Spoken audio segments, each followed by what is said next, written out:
மனித இனம் இன்பத்துக்காக தான் பிறந்தது, இன்பத்துக்காக தான் வளர்ந்துக்கணுங்குது, இன்பத்துக்காக தான் வாழுது.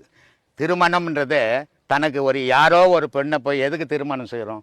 தனக்கு உடல் இன்பம் வேணும், தனக்கு ஒரு பாதுகாப்பு வேணும் அப்படின்றதுக்கு தான், அந்த இன்பத்துக்காக தான் இந்த திருமணமே நடக்குது. அப்போது இன்பம் இல்லாத உலகத்தில் ஒரு வாழ்வே கிடையாது. இன்பம் இல்லாத வாழ்வு எதுன்னா பணம் தான். அப்போ ஒவ்வொரு மனிதனுக்கும் ஒவ்வொரு இன்பம் வருது. எப்படி எப்படி இன்பம் வருது?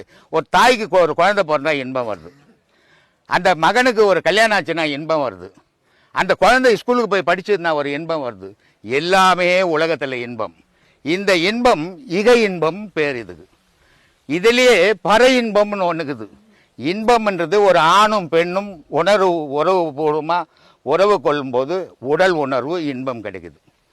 இதே இன்பம் ஞானிகளுக்கு நீங்கள் கேட்குறது புரியுது, இதில் போகும்போது இது இன்பம் இல்லையேன்னு யார் சொன்னது?